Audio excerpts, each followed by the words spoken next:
Hi, welcome back to my channel. Thank you for watching and for subscribing. And if you're just visiting, please consider subscribing.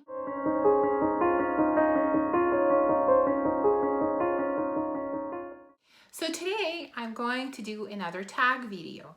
This is called 7 Fragrances for the Last Day on Earth.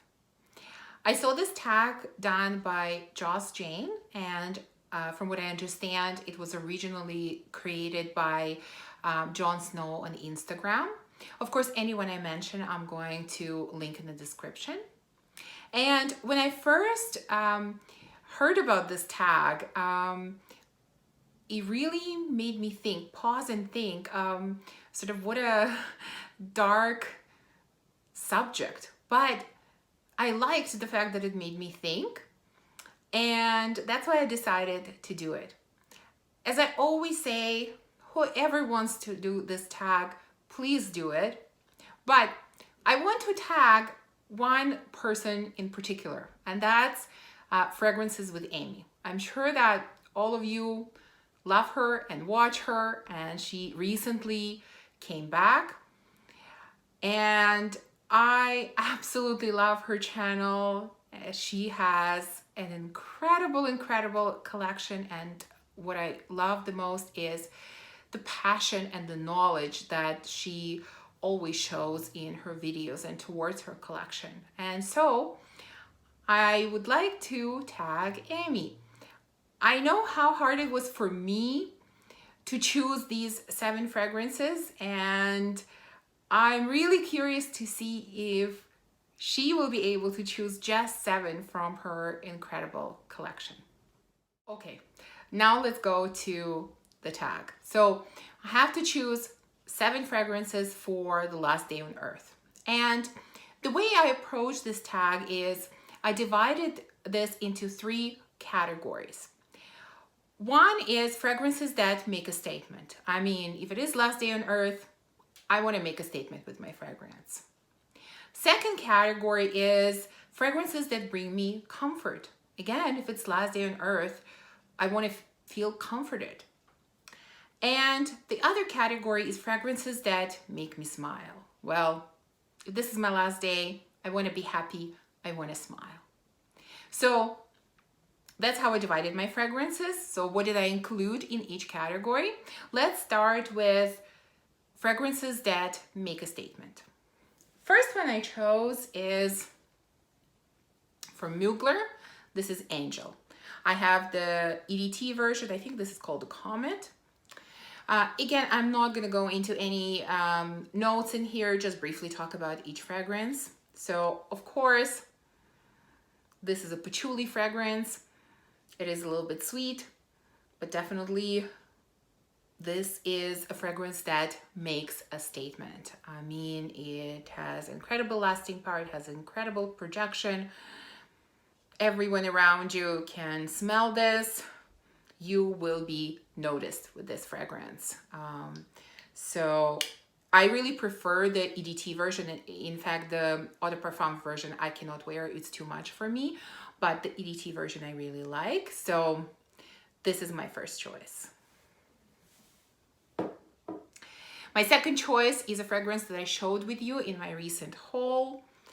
I think there is nothing in my collection, at least, that makes more of a statement than this fragrance. And of course, I'm talking about Tiziana Terenzi Purpura.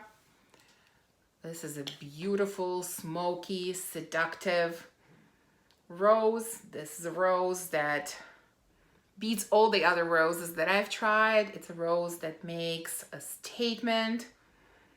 You will be noticed and you will be recognized when you wear this. So Purpura from Tiziana Terenzi is my second choice. Next is going to be fragrances that bring me comfort. And again, I have 2 choices. First one is one of my absolute favorites in my collection. This is Nishane Ani. This is a stunning vanilla with a little bit of creaminess, milkiness. It's very buttery. It's very beautiful. It has a little bit of freshness and spiciness.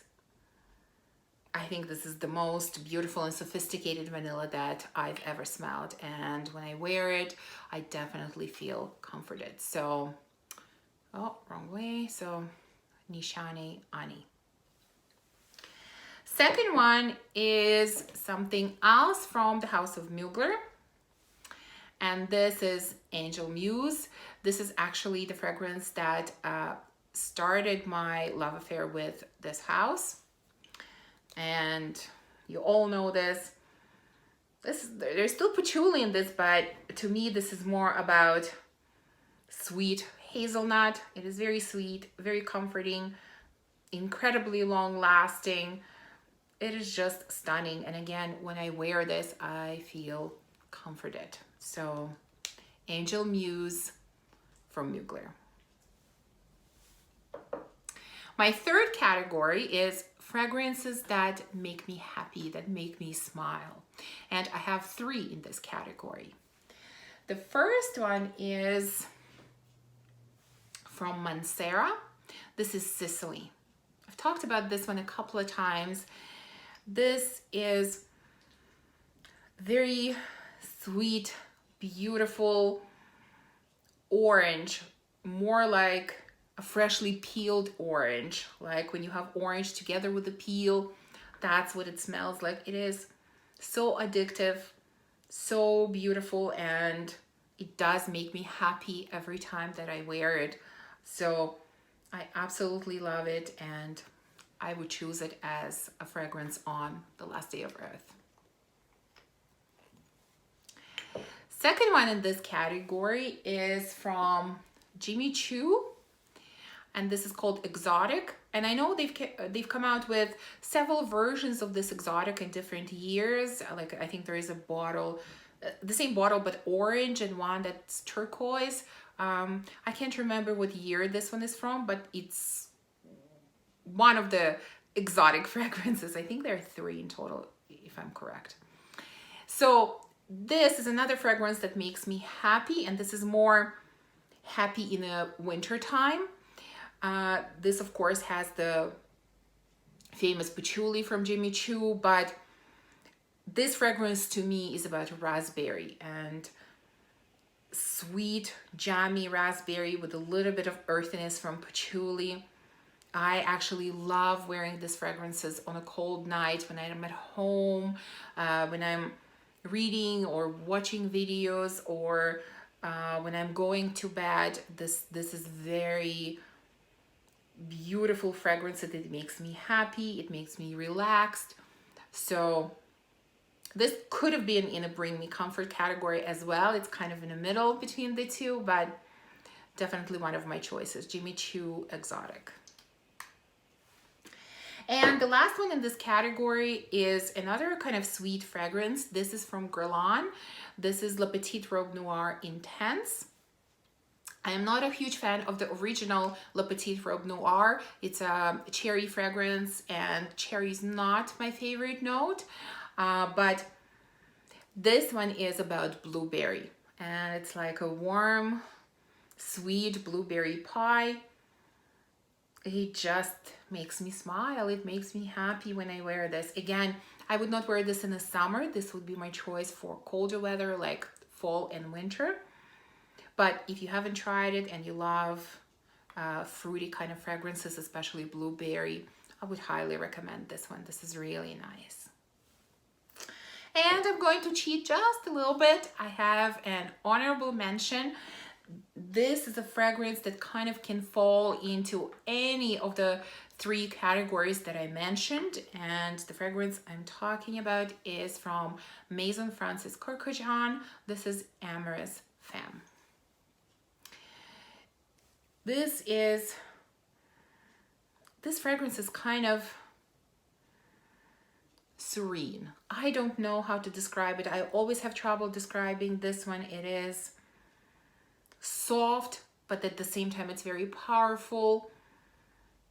It makes a statement, but it's not too much in your face. It is sweet and fresh at the same time. It is creamy. It is beautifully, beautifully blended. It kind of puts you in this, I don't know, meditative nirvana kind of state. And if you really want to forget about everything else going on around you, I think this is the fragrance that I would choose. So I made this my honorable mention. So that's it. That's the end of this tag. I hope you enjoyed it. Again, whoever feels like doing it, please do. If you like this video, don't forget to subscribe and give me a thumbs up. And I will see you soon in my next video. Bye.